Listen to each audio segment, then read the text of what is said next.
which is the coolest name in the world, Spider Junk. And then we go on through the Dakotas and Wyoming and Montana, and we ended up in Idaho. Interesting place, Idaho. And so we had 3 days left in this tour, but we only had 2 shows. We had a show like I think on a Wednesday, and a show on a Friday. We didn't have anything on the Thursday. And the problem with that is when you're on the road and you don't have a gig, you stay somewhere in a hotel and you spend everything you made the night before. So it's ridiculous. So you got to work every night. And so we got our buddy Larry here to make some phone calls, you know, check around, ask our other singer-songwriter buddies if they had played any place in Idaho where we might be able to get a pickup gig only 2 days from when we were trying to get it. And Larry found us a gig. And we said, look, just take it, don't ask any questions. And said, you know, we'd love to have them come out there and play, and we'll pay them a little bit, put them up, feed them. It'd be great. So we show up, and we pull into the parking lot, we unload all of our gear, and we walk into the lobby of this big kind of, I don't know, campsite type of hotel. And we walk into the lobby, and everybody's naked in the lobby. We didn't read the sign as we came in. We learned it was the Great Western Pleasure Ranch or something like that. I don't know. And so, of course, our first concerns were our guitars big enough if we had to play naked, you know, and mine isn't here. So, but they told us, no, you guys, you don't have to play naked. But, you know, if you do play naked, you'll sell a lot more CDs, you know. Because how many times have you been sitting there watching a performer and thinking to yourself, if that guy would just take his clothes off, I'd buy a CD, you know? But if he's going to keep his clothes on, I won't buy a CD. I know this story's a little blue for the children out there, but nothing really harmful about it. These are naturists. It's what they do. So we did the show. They were very kind people. And this song is about being on the road and kind of the wacky things that happen to you. But the first line in this song has a lie in it. Can you imagine that? A songwriter telling a lie? How about that? The first line of the song says, in my big old LTD. We travel with Larry, and we travel in a Prius. I'm embarrassed to admit that, but we save a lot of gas money. It's great. It's a tiny, tiny little car. And when all 3 of us are in it with the guitars and the computers and the bags, basically, it looks like a rolling mess. And it gets a little less mileage to the gallon, but it's still about 50. So other than that little lie, which I could not, it's kind of a bluesy song, and I can't figure out how to sing the word Prius, like with some soul. So the first line is in my big old LTD. Don't be misled.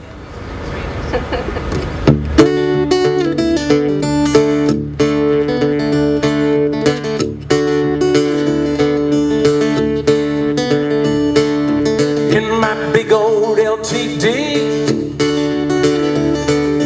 nothing but time in the road and me. On a week-long Sunday drive, little flashes of life go by. Soft denim shirts and cotton fields, out of the corners of my windshield. Old folks sitting in trailer parks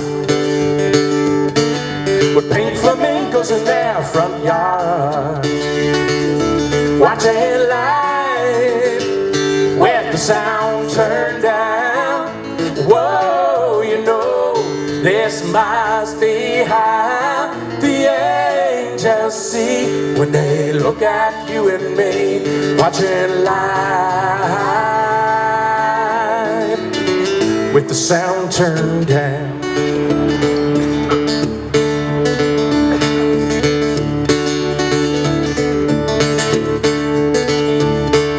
Sitting up on heaven's clouds,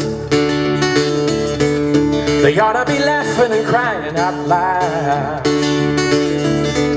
staring at this picture show,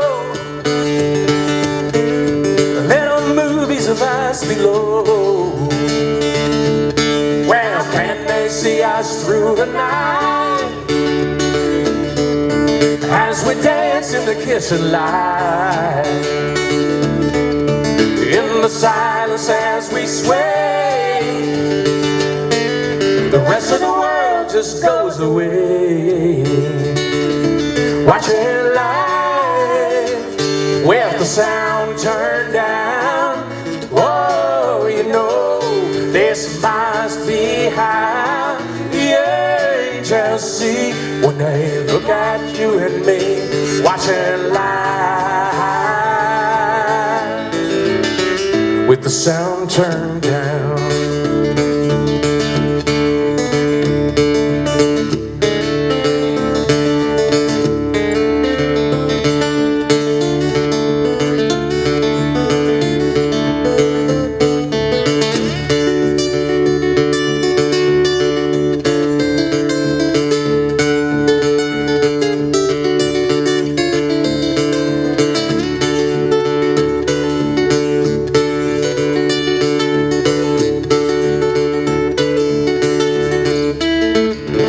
Watching life with the sound turned down.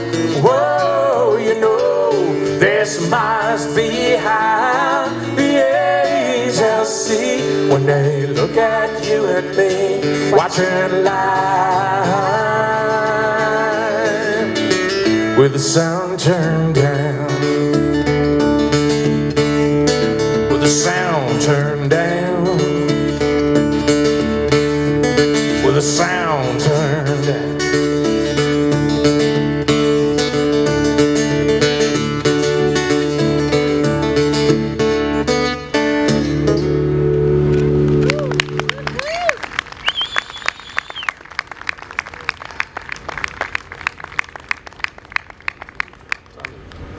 $8:30.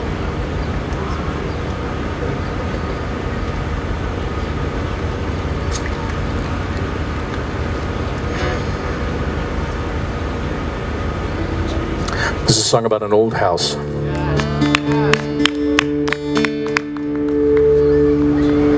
I don't know if any of you have ever sold a house that you dearly love. We did when we left Tennessee.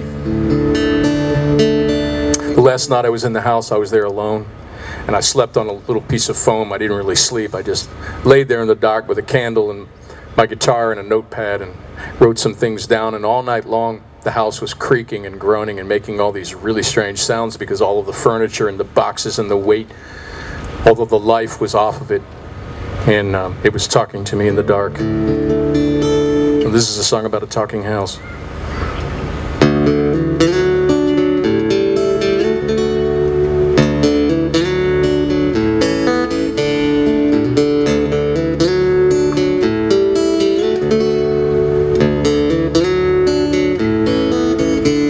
There are 50 liquor boxes in my hall, in 100 empty nails on my wall. There's a sign out in my yard that reads for sale. If this old house could cry, the tears would fall. There are bargain-hungry vultures everywhere, buying broken toys, old clothes, and Tupperware. The phone's been taken out, they've stopped the mail. If this old house could talk, I'd say a prayer. I've been strong and I've been sturdy, and I weathered every storm. I've always kept your family safe and warm. Now you're packing up the lot and just sweeping out the tears. If this old house were built on memories, I would stand 1,000 years. This old house, This old house, this old house, this old house, this old house were built on memories, I would stand 1,000 years.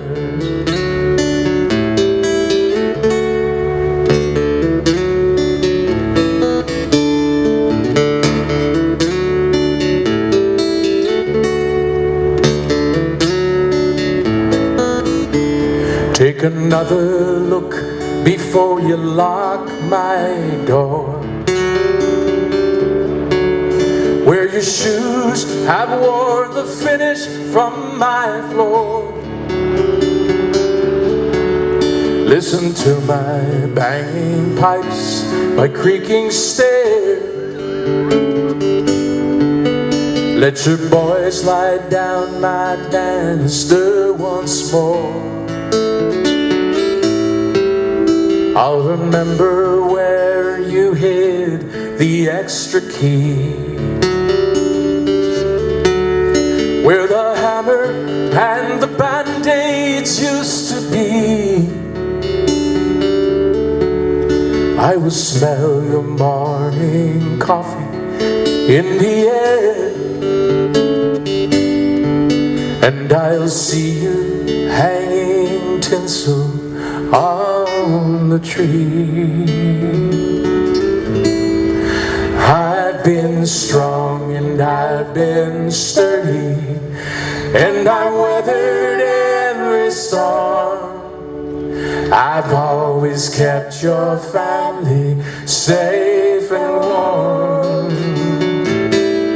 Now you're packing up the lot and just sweeping